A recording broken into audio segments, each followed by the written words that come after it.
大家好，我是小慧，欢迎您来到我的频道，也非常感谢您百忙之中收看我的视频。猪油拌饭是许多70后、80后的美好回忆。在以前，就是这样一碗普普通通的猪油拌饭，却可以让人大快朵颐。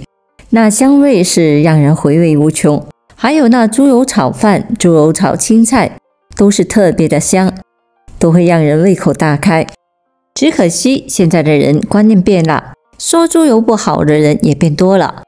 有的人说它带来了高血脂、高血压的问题，也有人说它增加了心脏病的风险，还有的人说高血糖的人不要吃猪油，尤其是有高血压、高血脂、高血糖的中老年人，他们都似乎认为猪油不好，不敢吃猪油，也不愿意去吃猪油。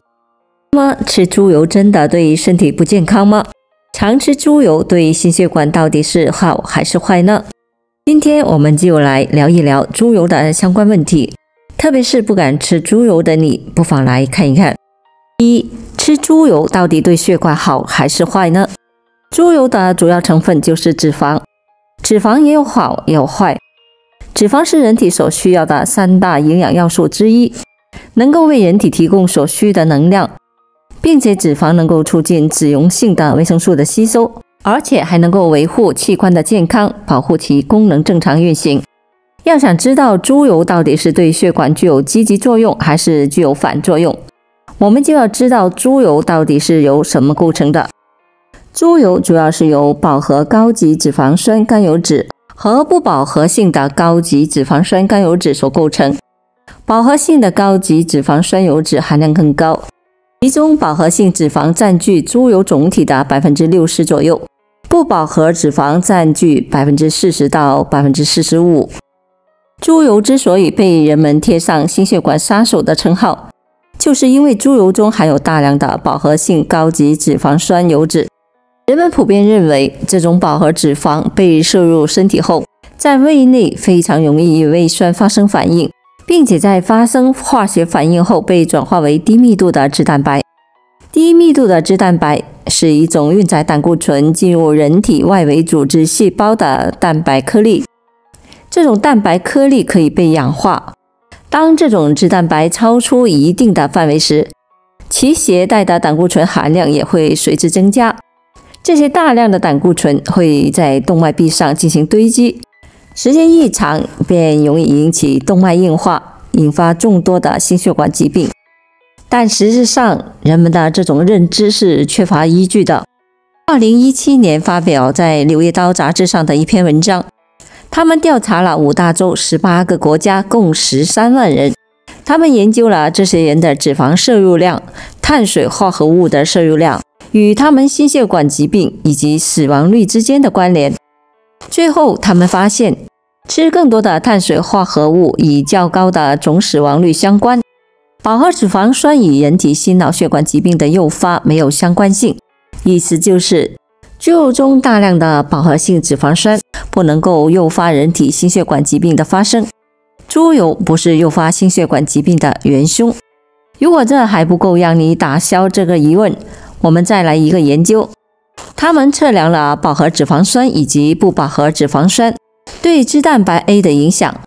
脂蛋白 A 是一种低密度的脂蛋白变体，研究人员普遍认为它是动脉粥样硬化，是冠心病以及中风的危险因素。然而在这个研究中发现，像猪油、棕榈油这一类的饱和脂肪酸，它们可以降低脂蛋白 A 的水平。那么这也意味着有可能会降低由此带来的心血管疾病的风险。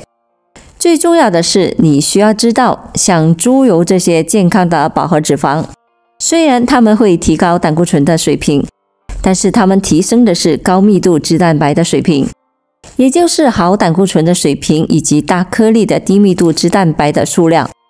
这些都是心血管相对健康的标志。除了对心血管系统产生好的影响，猪油还有以下这几大功效。1. 滋阴补虚。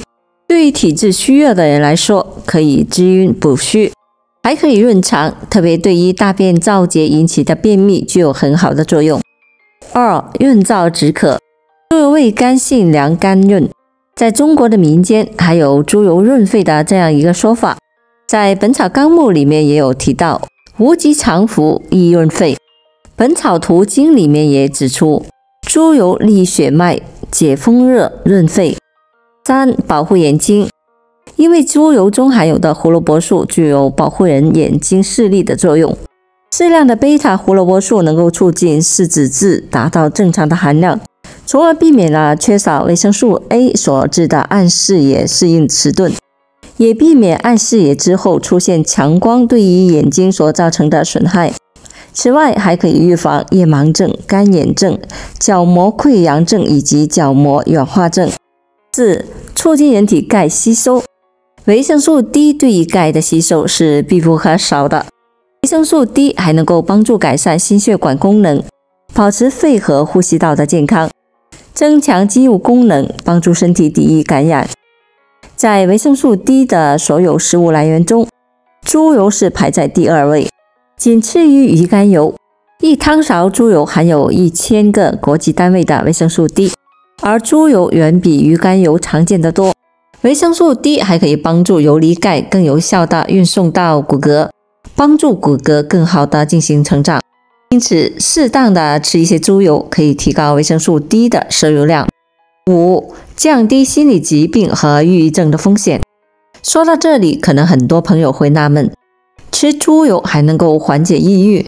其实这是真的。同样是《柳叶刀》中猪油的相关论文中表明，猪油中的油酸含量非常高，而油酸在进入我们身体以后，是可以对大脑的神经系统起到镇静调理的作用的。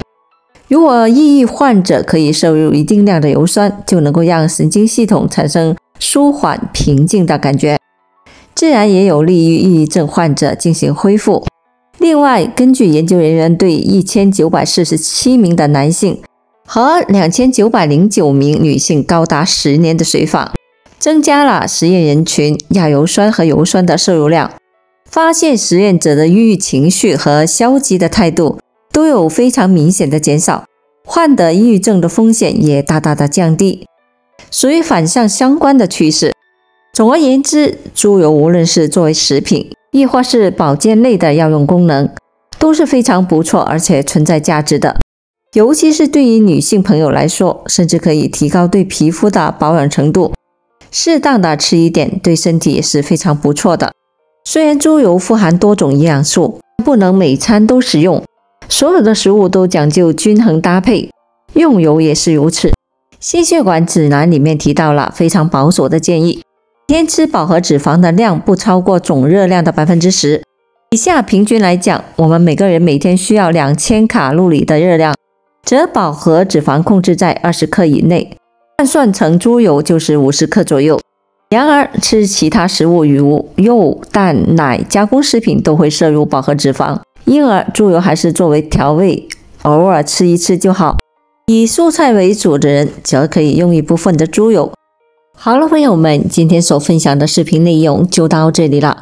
制作视频不易，朋友们，如果您觉得我分享的视频内容对您有所帮助的话，就请您给我点个赞吧。